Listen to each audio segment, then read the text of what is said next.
Olá, cursista! Seja muito bem-vindo. É um prazer estar aqui com vocês novamente. Como já sabe, meu nome é Gildete Soares Fonseca. Vamos aprofundar os estudos sobre a disciplina Fundamentos de Geociência.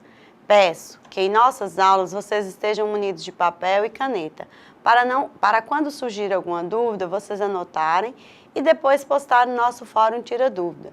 Já aproveitando a oportunidade para dizer que vai haver um fórum Tira Dúvida para cada uma de nossas aulas. Então, postem as dúvidas no fórum pertinente à aula.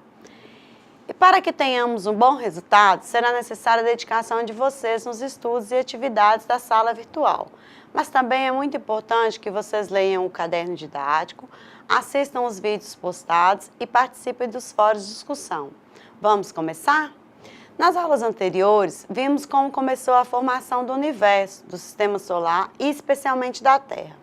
Identificamos a importância do tempo geológico na configuração das camadas terrestres, litosfera, atmosfera e hidrosfera, e a interação das três camadas dando origem à biosfera. Desvendamos os minerais, as rochas, o ciclo das rochas e o processo de formação dos solos. Abordamos o quanto os minerais e rochas são fundamentais na economia. Todavia, é essencial a atuação sustentável de empresas, governos e de toda a sociedade, desde a mineração até a comercialização. Agora, nesta aula, vamos refletir sobre a diferença entre tempo e clima, sobre os recursos hídricos, como se configuram as regiões hidrográficas do Brasil, a ação geológica da água e do vento.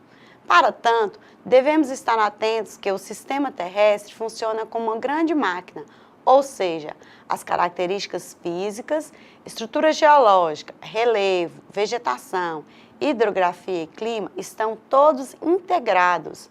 Tudo deve ser analisado de forma contextualizada, correlacionar sempre os fatos naturais aos antrópicos, pois só assim temos como intervir de forma sustentável. Então, vamos começar. Toda e qualquer paisagem é controlada pela interação dos geossistemas terrestres. Deste modo, em geral, o controle da paisagem é feito pela interação dos mecanismos térmicos, internos e externos da Terra. O calor interno controla a tectônica, que soergue as montanhas e os vulcões. O motor externo da Terra, cuja energia vem do Sol, controla o clima e o intemperismo, que desgasta as montanhas e preenche as bacias com sedimentos. A energia solar causa os movimentos da atmosfera, que produz o clima, os diferentes regimes de temperatura da Terra e a água da chuva que escorre nos continentes sob a forma de rio. Especificamente, para pesquisar os fenômenos atmosféricos, existem dois ramos das ciências, a climatologia e a meteorologia. A climatologia estuda o clima e a meteorologia dedica seus estudos em fenômenos imediatos, ou seja, no tempo. Devemos entender tempo atmosférico como o estado instantâneo da atmosfera. Por exemplo, o tempo em Francisco Sá no momento está ensolarado, temperatura do ar de 33 graus, a umidade relativa do ar é de 15%. Se por acaso, no decorrer do dia, ocorrer mudança e chover, o que mudou foi o tempo e não o clima. O clima, conforme a Organização Meteorológica Mundial, é um estado médio de tempo calculado normalmente com um período de mais de 30 anos de informação. Ou seja, para afirmar que ocorreu mudança no clima, são no mínimo 30 anos de estudo.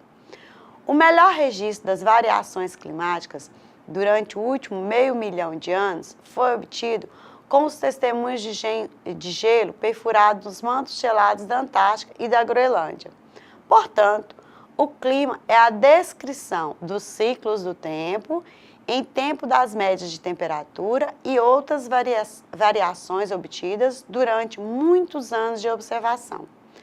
Além dos valores médios, uma descrição completa do clima também inclui medidas de quanto tempo a variação do tempo meteorológico, tais como as temperaturas mais altas ou as mais baixas já registradas em certo dia.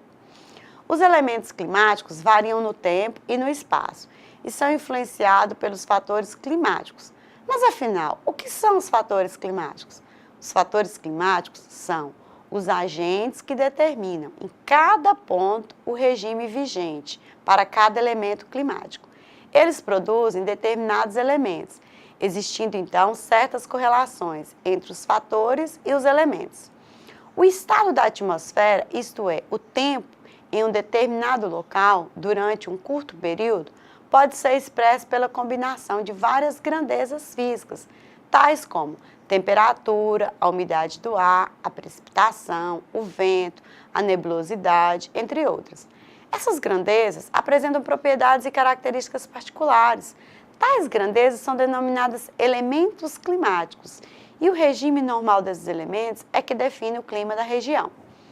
Ao lado dos elementos climáticos propriamente ditos, outros intervêm no complexo climático, como, por exemplo, o campo elétrico da atmosfera, a ionização, a radioatividade do ar, sua composição química, dentre outros. Os principais fatores climáticos são agrupados em 3 categorias: os astronômicos, os geográficos e os meteorológicos. Os astronômicos são movimentos da Terra, estações do ano, a distribuição da energia solar e latitude. Os geográficos são fixos e invariáveis, ou seja, distribuição dos continentes, oceanos, mares, correntes marítimas, cobertura vegetal e natureza do solo. Os meteorológicos atuam em grande parte de modo aleatório, composição do ar, atmosfera, circulação geral da atmosfera. Assim, os tipos de clima dependem desses elementos e fatores climáticos. Podemos pontuar, então, que a ação geológica do tempo e da água, o processo de intemperismo em cada local, depende desses aspectos físicos, ou seja, do clima, relevo, hidrografia e outros, e principalmente das atividades biológicas. Por exemplo, no clima semiárido, a ação do vento sobre a rocha é mais intensa que no clima equatorial. Por outro lado, a ação geológica da água será maior no clima equatorial do que no clima semiárido. Assim, o clima que varia em função da altitude controla o intemperismo e, portanto, também modela a erosão e o soerguimento das cadeias de montanha. Em relação ao vento, podemos afirmar que é o ar em movimento horizontal dentro da troposfera. Em geral, a superfície da Terra origina das diferenças de temperatura. Difere de corrente de ar, que é um movimento em direção vertical. Em todos os climas existe vento, todavia a intensidade é diferente, assim como a ação geológica do vento, ou seja, a ação eólica. Diferença de pressão atmosférica e do relevo terrestre são os principais fatores causadores do vento, que se formam em áreas nas quais o ar se encontra a diferentes temperaturas e, portanto, a diferentes pressões. Os ventos sempre deslocam das áreas de alta pressão para baixa pressão. Assim, regiões mais quentes ocorre a expansão do ar, que consequentemente fica mais leve e tende a subir. Por outro lado, em áreas mais frias, o ar tende a descer, pois fica mais pesado, contraído pelo frio. Considerando a distribuição das zonas climáticas da Terra, podemos pontuar que as áreas polares e subpolares são emissoras de vento e recebem a denominação de zonas anticiclonais. Apresentam elevada pressão atmosférica. Nas áreas subpolares e nas áreas equatoriais, a pressão é baixa, são receptoras de vento e assim as denominamos de zonas ciclonais. A altitude também interfere na dinâmica dos ventos, pois quanto maior é a altitude, o ar fica mais rarefeito, logo menor pressão atmosférica. Assim, como a água que flui nos rios, os fluxos do ar são também sempre turbulentos. A turbulência depende de 3 características do fluido: a densidade, a viscosidade e a velocidade. A densidade e a viscosidade extremamente baixa do ar tornam-no turbulento mesmo na velocidade de uma leve brisa. Os ventos variam de velocidade e direção dia após dia, mas durante um longo período tende a seguir uma direção principal.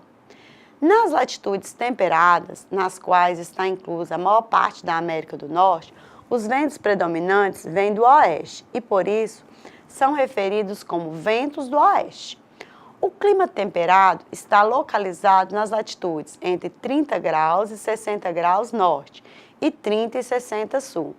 Nos trópicos, que estão entre 30 graus sul e 30 norte do Equador, onde se situa a maioria dos desertos do mundo. Os ventos alisos sopram sempre do leste.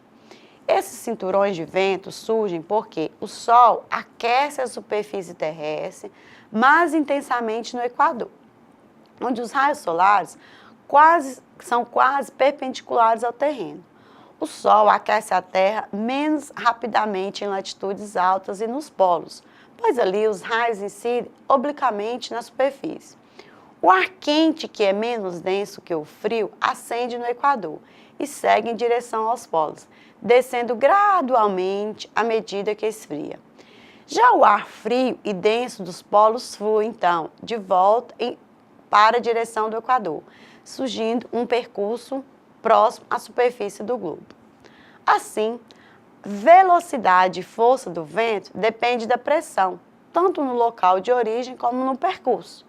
A capacidade de transportar sedimentos e de promover erosão é proporcional a essa força, podendo destruir construções, plantações, até mesmo uma cidade. Também pode ser modelar o relevo de uma forma gradativa. Os furacões, tufões, ciclones são ventos raros nos continentes, de efeito altamente catastrófico, arrancam árvores, derrubam edifícios frágeis ou destelham por completo todas as casas. É válido destacar que furacão, ciclone tropical e tufão é o mesmo fenômeno, apenas recebe essas denominações conforme a localização geográfica. Quando acontece na parte leste do Oceano Pacífico ou no Oceano Atlântico, recebe a denominação de furacão. Já na porção oeste do Oceano Pacífico, é denominado de tufão. No Oceano Índico, recebe o nome de ciclone tropical, assim como na costa do Pacífico da Austrália e Nova Zelândia.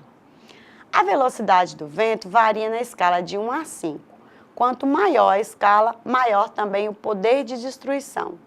Furacão, tufão e ciclones tropicais se formam nas águas quentes dos oceanos e deslocam para os continentes.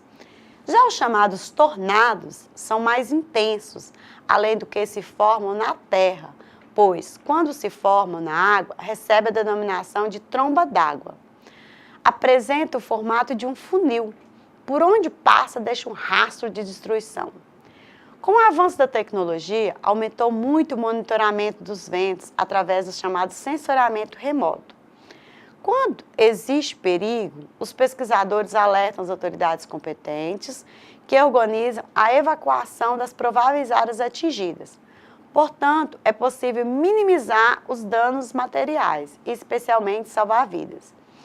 Existem vários sites onde é possível, em tempo real, identificar o deslocamento dos ventos, inclusive sites interativos que podem ser utilizados no ambiente escolar, oportunizando maior aprendizagem dos estudantes.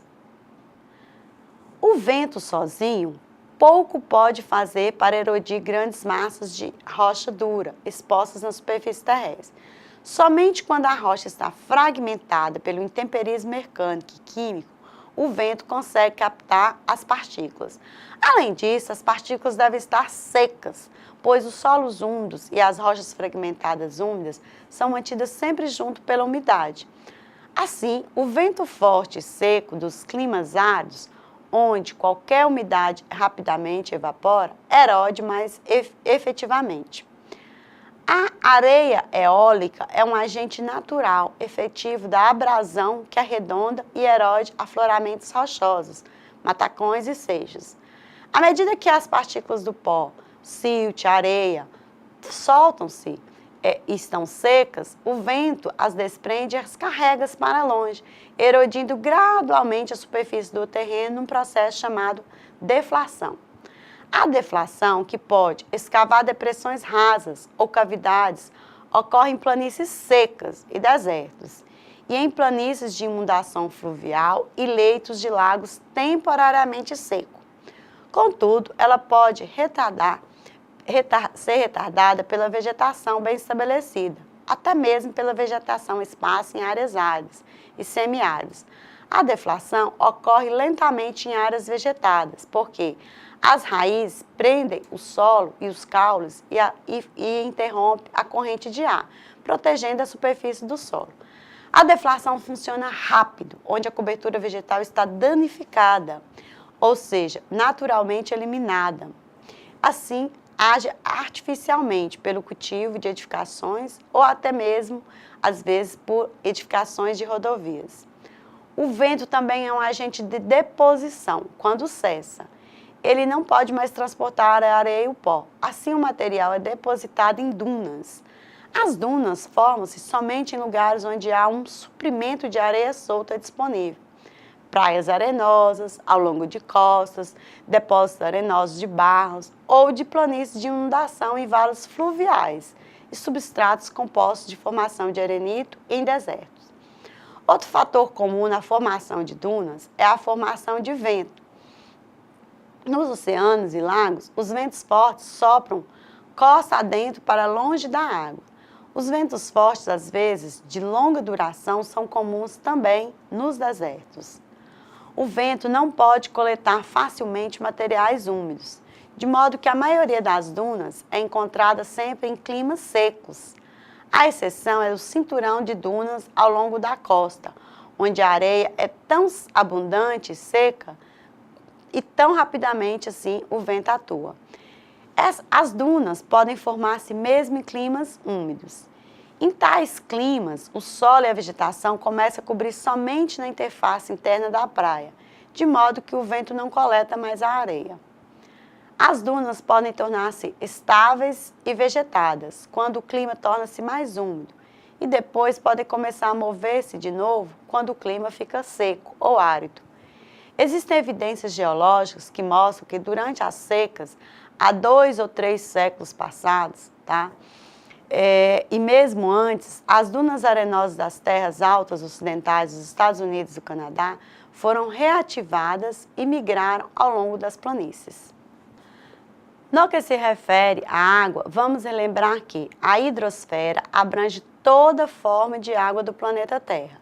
Rios, geleiras, lagos, oceanos, mares, lençol subterrâneo. Devemos sempre ter em mente que a água é um dos mais importantes elementos naturais à manutenção da vida na Terra. Além do que, o fato da água ser utilizada em quase todas as atividades humanas aumentou muito a pressão em decorrência da demanda por múltiplos usos e transformações nas condições de estados de recursos ambientais. Água, ar, solo, biodiversidade, consequentemente, tem sido tudo afetado e automaticamente a qualidade de vida de todos os seres. Na Terra, a água salgada corresponde a 97,5%. Portanto, apenas 2,5% da água doce existe. A possibilidade dessa dessalinização dessa água dos oceanos e mares, ou seja, é um método físico, químico, que retira o sal da água. Apesar do custo ser aproximadamente 2 vezes a mais que o tratamento da água potável, mais de 150 países adotam esse processo de dessalinização como alternativa. Por exemplo, países do Oriente Médio, Estados Unidos, Austrália, Namíbia e no Brasil o estado do Ceará.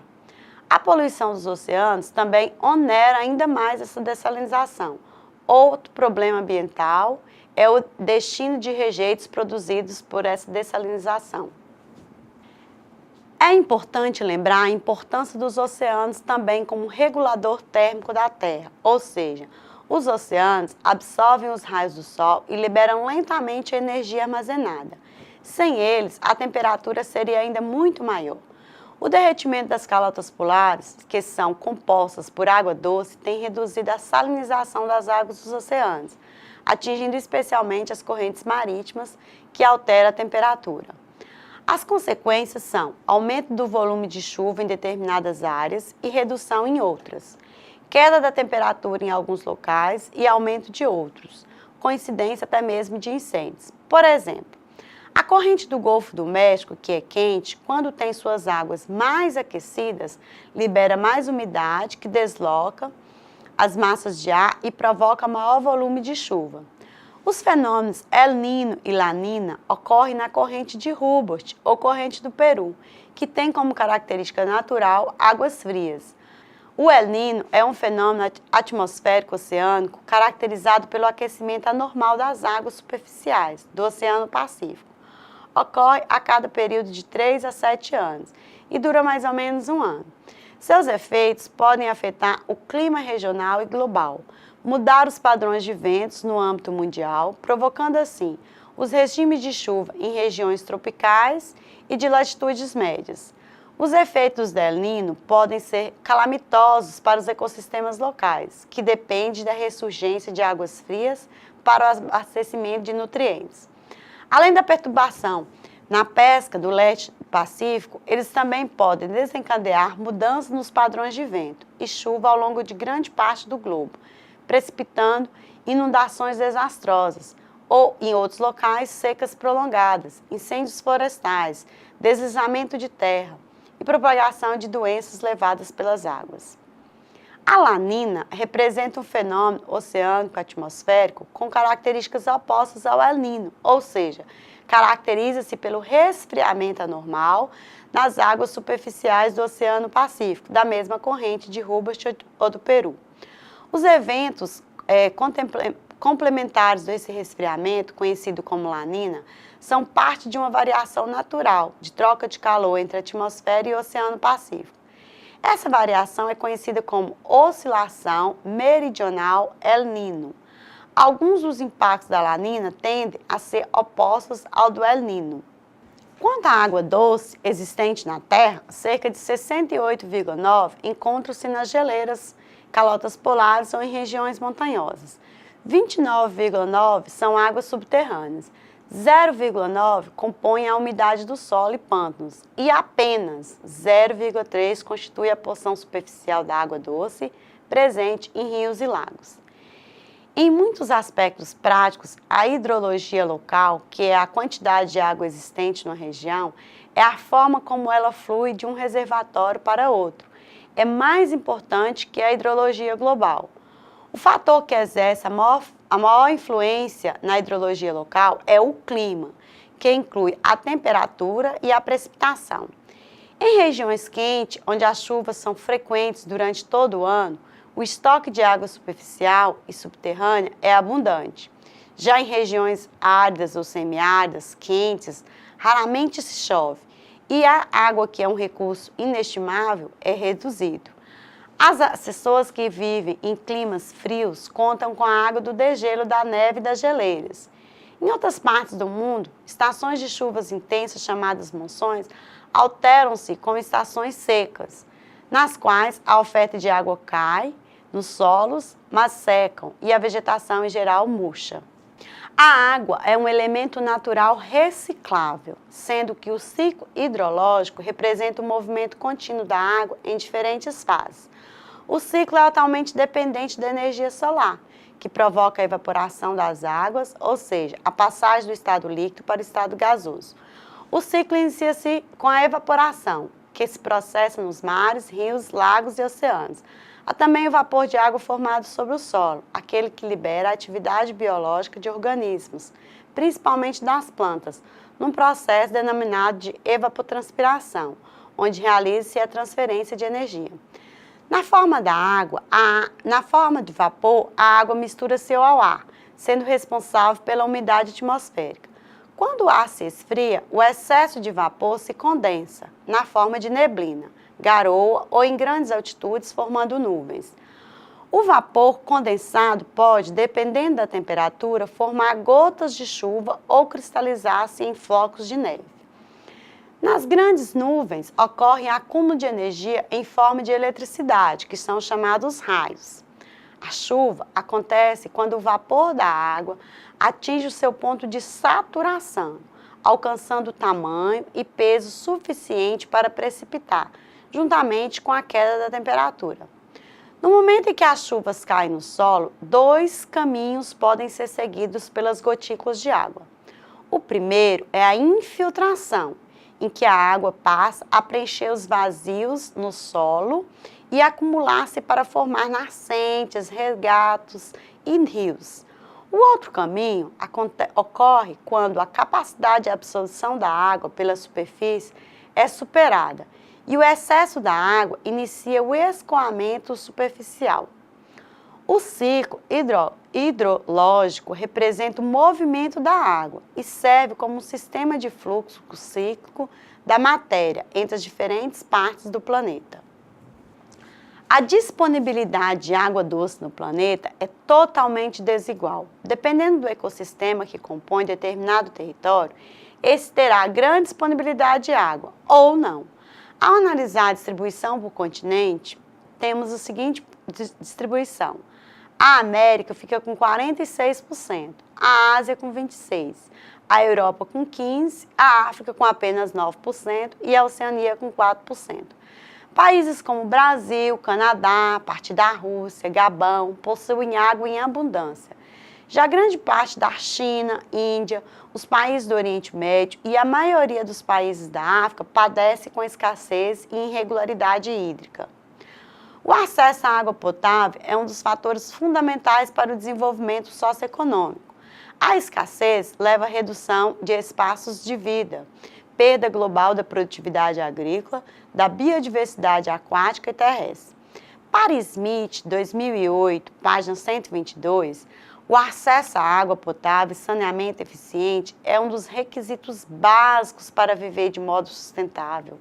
É, por conseguinte, uma meta fundamental do desenvolvimento socioeconômico e um indicador que revela o avanço e as perspectivas de desenvolvimento. Outro aspecto a ser analisado é a forma como os seres humanos fazem uso da água, pois é cada vez mais frequente a poluição das águas superficiais e subterrâneas, assim como seu consumo inadequado. Isso ocasiona mais custos para a sociedade, além dos danos para a vida no planeta. De acordo com Rebouças, 2004, página 41, a demanda de água cresce constantemente. À medida que cresce a população, as fábricas e irrigações consomem cada vez mais água. Assim, uma coisa é certa, precisa-se de quantidade cada vez maiores de água e a única forma que conhece até agora para conseguir um equilíbrio entre a oferta e a demanda na área considerada é a transformar a ideia tradicional de que a solução é aumentar sua oferta e passar a dar-lhe um uso cada vez mais eficiente. A busca por uma maior oferta de água potável tem gerado diversos conflitos geopolíticos e socioambientais, afetando diretamente grande parte da população mundial, uma vez que a quantidade e a qualidade da água disponível têm impacto direto na sociedade. O Brasil, como já mencionado, é rico em recursos hídricos, detém entre 12% a 16% da água doce do planeta. Existem 12 regiões hidrográficas no território.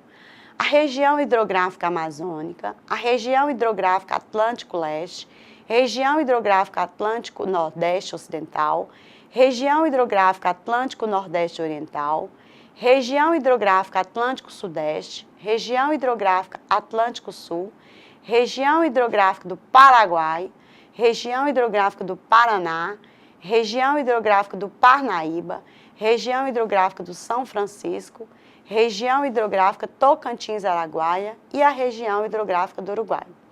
A região hidrográfica amazônica abrange territórios do Brasil, Peru, Bolívia, Colômbia, Equador, Venezuela e Guiana. Apresenta extensa rede hidrográfica, desde as margens do rio Amazonas nos Andes peruanos até a foz no Oceano Atlântico. No Brasil, a maior parte da bacia está localizada na região Nordeste, representa 73,6% da água superficial do país. A região hidrográfica Atlântico-Leste abrange os estados de Minas, Bahia, Espírito Santo e Sergipe. Caracteriza-se pela pequena extensão e baixa vazão dos corpos hídricos. Parte da bacia está situada na região semiárida nordestina, que apresenta longos períodos secos, resultante da baixa pluviosidade e elevada evapotranspiração.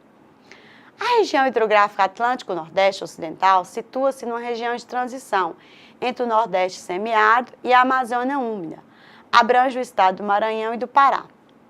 Já a região do Atlântico Nordeste Oriental compreende a área dos estados do Ceará, Rio Grande do Norte, Paraíba, Pernambuco e Alagoas. Caracteriza-se por se reunir diversas pequenas bacias costeiras com vazão e extensa relativamente baixa. A região hidrográfica Atlântico-Sudeste abrange territórios do Rio de Janeiro, Minas Gerais, São Paulo, Espírito Santo e Paraná. Portanto, espaços com elevado contingente populacional e muitas atividades industriais, ou seja, grandes impactos diretos. A região hidrográfica Atlântico-Sul abrange áreas de São Paulo, Paraná, Santa Catarina e Rio Grande do Sul. Tem início próximo à divisa estadual de São Paulo e Paraná. Estende-se até o Arroio Chuí, no Rio Grande do Sul. Predomina rios de pequena extensão, que desaguam diretamente no mar, exceto os rios Taquari, Antas, Jacuí, Camaquã, que desaguam na Lagoa Mirim e Lagoa dos Patos. A região hidrográfica do Paraguai abrange o Brasil, estados do Mato Grosso e Mato Grosso do Sul, mas também áreas da Argentina, Paraguai e Bolívia. Ocupa função ambiental muito importante para o país, pois abriga o Pantanal, uma das maiores áreas úmidas contínuas do planeta. A região hidrográfica do Paraná abrange áreas de Goiás, Mato Grosso do Sul, São Paulo, Paraná, Santa Catarina, Minas Gerais e o Distrito Federal. O Rio Paraná é o principal, mas os rios afluentes, como o Rio Grande, Rio Paranaíba, Rio Paranapanema e Rio Iguaçu, são de grande importância. A região hidrográfica do Parnaíba drena áreas dos estados do Piauí, Ceará e Maranhão. O rio principal da bacia é o Rio Parnaíba, que é de grande importância para a região Nordeste.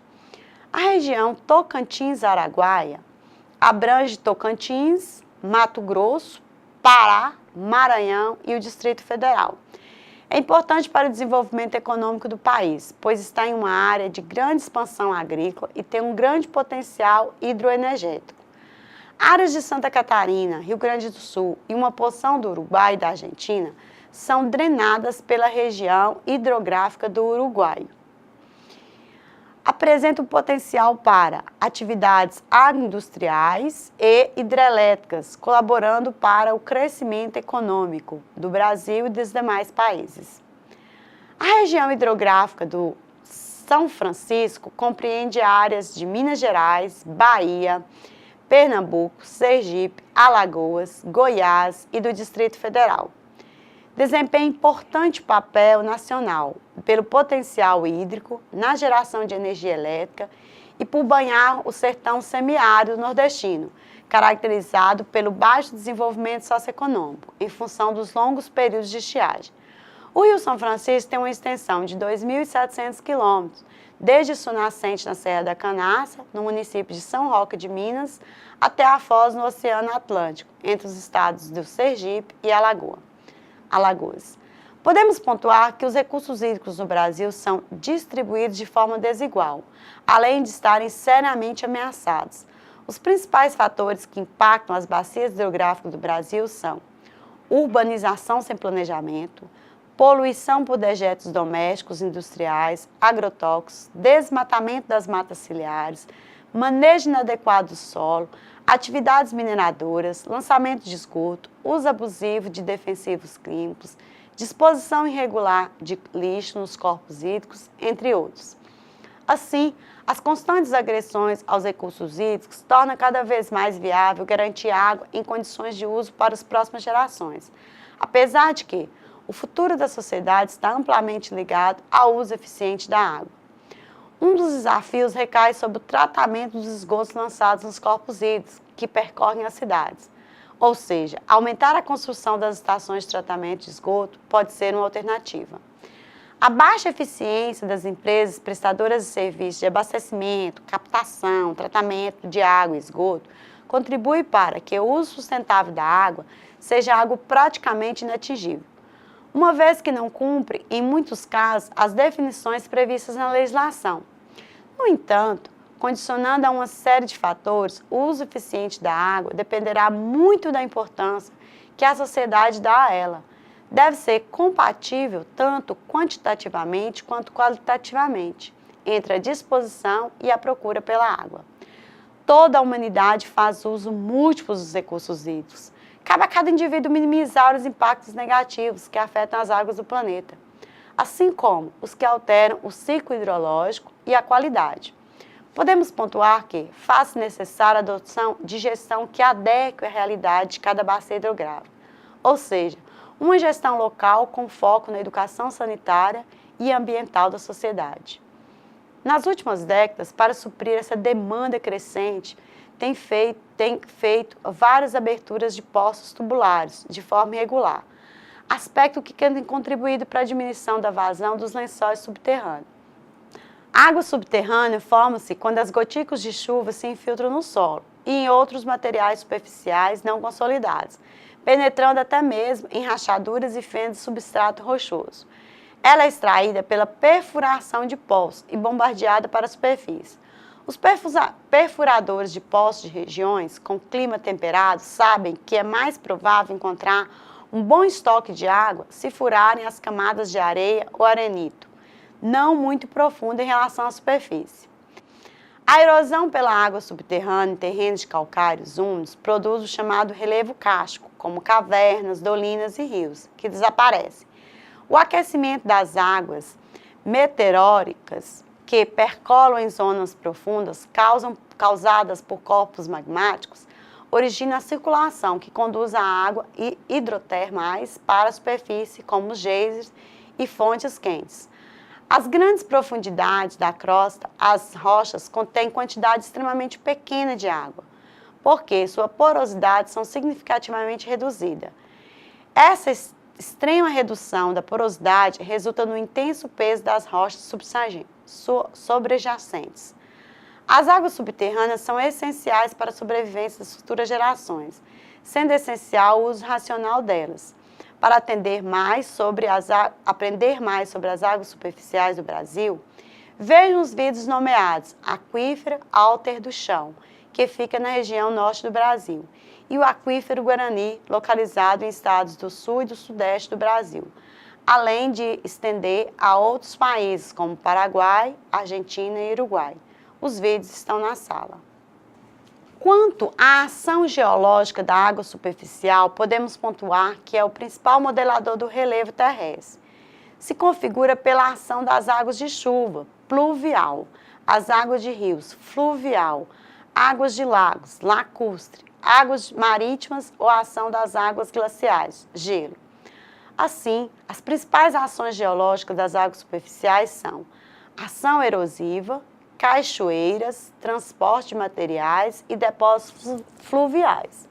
As cachoeiras se formam quando um trecho da rocha resistente se segue a outro de rocha menos resistente no curso de um rio. Assim, a rocha menos resistente desgasta e forma-se um declive abrupto. Em geral, as cachoeiras se originam das falhas ou diques. Por exemplo, as cataratas do Iguaçu originaram por falhamento de grandes rejeitos do basalto, mas a erosão diferenciadas nas várias sequências de derrame. Portanto, as cachoeiras são exemplos visíveis de como a água modela o relevo. As águas de chuva, ao cair no solo desnudo, ou seja, sem vegetação, ocasionam a formação de sulcos, que com o decorrer do tempo pode aumentar. Mesmo em local com vegetação, a força da água da chuva pode propiciar erosão e transporte de sedimento. Todavia, se o terreno for plano, o impacto pode ser menor e a infiltração ser maior. As águas dos rios atuam ocasionando a erosão, transporte e sedimentação. Dependendo da força do rio, podem modelar o relevo de forma mais abrangente. O tipo de rocha é determinante para a ação geológica da água, pois quanto mais frágil for a rocha, maior será a ação da água. Todavia, rochas cristalinas também são modeladas pela água, seja pelos rios ou pela chuva. Um ótimo exemplo para entender melhor a ação da água é o Grand Canyon, esculpido no Rio Colorado dos Estados Unidos. Veja o vídeo nomeado Grand Canyon na sala. Nas vertentes mais íngremes, a velocidade das águas é maior que nas áreas planas, o que acarreta a formação de sulcos que arrastam resíduos. A rocha fragmentada é removida e, dependendo da velocidade da água, o processo de fragmentação é intenso, podendo aprofundar o leito do rio ou ainda mudar o curso do mesmo. Os fragmentos de rocha arrancados são transportados por correntes, sofrem desgastes e atuam desgastando o leito do rio. A corrosão produz poços por redemoinhos de correntes carregadas de seixos. Os seixos dos fragmentos desprendem dos movimentos de rotação, desgastando os poços, que podem interligar e aprofundar o leito do rio. Os rios sempre afloram, ou popularmente falando, nascem em áreas de maior altimetria, altura em relação ao nível do mar, ou seja, a montante. Já a jusante ou foz do rio sempre será em área de menor altimetria, aspecto que explica maior transporte de erosão, sedimentação da montante para a jusante. A capacidade que um rio tem de carregar sedimentos depende de um equilíbrio entre a turbulência que leva as partículas. A capacidade que um rio tem de carregar sedimentos depende de um equilíbrio entre a turbulência que leva as partículas para cima e a força da gravidade, que concorre com ela, ao fazer com que as partículas se depositem, abandonando a corrente, tornando-se parte do leito. A velocidade com que as partículas de vários pesos em suspensão na corrente depositam-se até o fundo é chamada de velocidade de decantação. Pequenos grãos de silvo e areia são facilmente levados pela corrente e descantam lentamente, de modo que eles tendem a permanecer em suspensão. A velocidade da decantação de partículas grandes, tais como areia média e grossa, é muito rápida. Entretanto, a maioria dos grãos grandes fica suspenso na corrente somente por um pequeno intervalo de tempo, antes de ser depositada. Em geral, os rios transportam materiais de três formas: por solução, suspensão e arrasto, ou por rolamento e salto. Depende da velocidade da água e da vazão do rio. No transporte por solução, a quantidade de sais em solução dos rios depende de vários fatores, tais como chuva, constituição das rochas da área, do tipo de solo e o volume da água. Geralmente, expressam em seus constituintes os elementos componentes das rochas.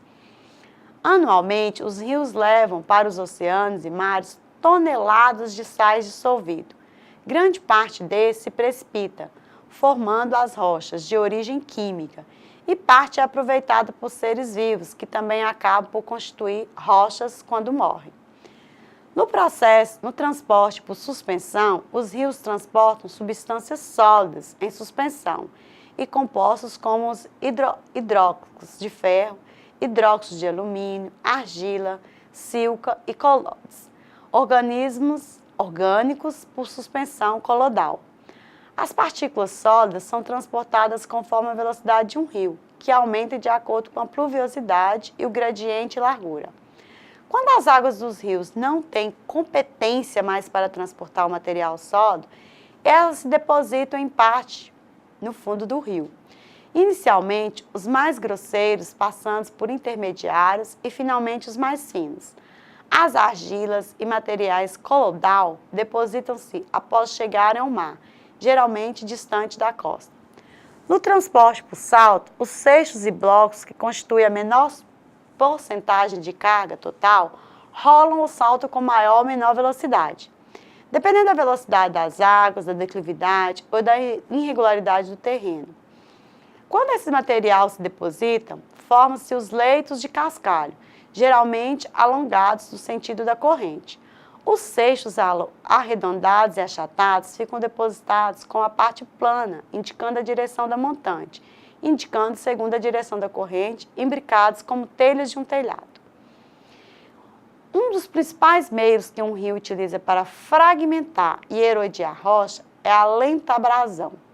A água e os seixos da carga fluvial criam uma ação de jato de areia, que desgasta continuamente até mesmo as rochas mais duras. Sob certos leitos de rios, seixos e calhas, girando dentro do redemoinho, desgastando o substrato, gerando marmitas profundas. Quando o nível na água baixa, pode-se observar os seixos e areias depositados no fundo das marmitas expostas. A capacidade que um rio tem de erodir seu leito depende também da vazão e da declividade do mesmo. Outro aspecto que deve ser pontuado para reduzir a erosão e transporte de sedimentos é a preservação da mata ciliar, ou seja, a vegetação que fica às margens dos rios, pois são de extrema importância, especialmente em locais onde temos chuvas torrenciais, ou seja, chuvas fortes. As matas ciliares reduzem o processo de erosão. A maioria dos rios possuem 3 partes segundo a inclinação e declividade. O trecho da montante ou fase juvenil do rio, de maior pendente. O trecho do vale ou de maturação. O trecho da planície ou senil, próximo da foz. No trecho próximo da foz, o rio apresenta menor processo erosivo. Seu percurso se torna mais sinuoso. O padrão dos canais de um rio podem ser meândrico ou retilíneo, sendo que rios meândricos apresentam várias curvas, grande deposição e erosão, sendo comuns meandros esculpidos em seus próprios sedimentos. Os meandros podem constituir uma série de cursos que, no período chuvoso, são inundados. Quando toda a planície do rio é coberta, temporariamente, ocorre a deposição de argila nestes meandros. Os meandros são comuns em rios que fluem em declives suaves de planície ou terras baixas, onde os canais tipicamente cortam sedimentos inconsolidados, areia fina, silt ou argila, ou substrato rochoso facilmente erodido. Os meandros são menos pronunciados, mas ainda comuns, onde o canal flui em declives mais íngremes e substratos mais duros. Em tais terrenos, segmentos meandros podem alternar-se como segmentos longos e relativamente retos. Um rio que escavou profundamente as curvas e os laços do seu canal pode produzir os chamados meandros encaixados. Outros rios podem meandrar em planícies de inundação, um pouco mais largas, limitadas pelas paredes rochosas íngremes de um vale. Não temos certeza das causas do aparecimento desses 2 padrões diferentes. Entretanto, o padrão meândrico é muito mais comum, não somente em rios, mas também em vários outros tipos de fluxos. Por exemplo, a corrente do Golfo é uma poderosa corrente do Oceano Atlântico Norte, meândrica. Os meândricos, em uma planície de inundação, migram em períodos de muitos anos, erodindo a margem externa das curvas, onde a corrente é mais forte. Os meandros alteram sua posição de um lado para o outro no sentido da jusante, um movimento serpentante, algo parecido com aquele que, ao longo de uma corda, está sendo ondulada. No que se refere às geleiras, podemos pontuar que são massas continentais formadas pela acumulação e compactação de neve. Se movimenta pela ação gravitacional. Uma geleira inicia com uma abundante precipitação de neve no inverno, que derrete no verão seguinte. A neve é lentamente convertida em gelo e, quando essa espessa o suficiente, começa a fluir. Para uma geleira se formar, as temperaturas devem ser baixas, o suficiente para manter a neve sobre o terreno durante todo o ano. Essas condições ocorrem em latitudes altas, regiões polares e subpolares, altas altitudes, como montanhas. E a quantidade de neve também deve ser expressiva. As geleiras erodem e transportam para jusante materiais rochosos de todos os tipos e tamanhos. Depositam-os, por fim, onde o gelo derrete. O gelo é o mais efetivo meio de transporte de detritos, pois o material que coleta não é sedimento, sedimentado em seguida, como ocorre com a carga transportada por um rio. Assim como as correntes de água e do vento, o fluxo do gelo também tem competência e capacidade. O gelo tem uma competência extremamente alta. Ele pode carregar imensos blocos com vários metros de diâmetro, que nenhum outro agente de transporte pode mover. O gelo também tem uma extraordinária capacidade. Alguns tipos de gelo estão tão carregados de material rochoso que tem uma cor escura, assemelhando-se a um sedimento sedimentado com gelo.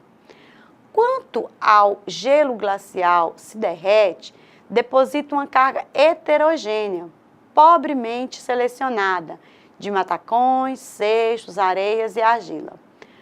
Quanto à ação geológica das geleiras, origina os chamados círculos glaciais, vales em U ou vales em V, rochas arredondadas, estrias glaciais e morenas. Os círculos glaciais se formam nas porções mais altas dos vales glaciais. A ação do gelo desenvolve depressões semelhantes a anfiteatros. De início, as paredes são produzidas pelo gelo que adere à rocha, principalmente nas juntas e fraturas. Durante o verão, quando o gelo desce, formam-se fendas vazias entre o gelo e as paredes do círculo, as quais são preenchidas com neve no inverno seguinte. Quando o gelo se move novamente, mais rochas se desprendem e começa-se o ciclo. O vale é o canal por onde a placa de gelo desliza. Os vales em forma de V, com o passar do tempo, são ocupados pelo gelo, mudando para o formato de um U. Posteriormente, adquirem fundo plano por erosão.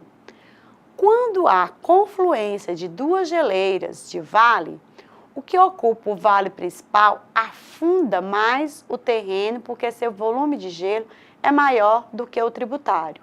Assim, quando o gelo desaparece, o vale menor fica suspenso em relação ao maior.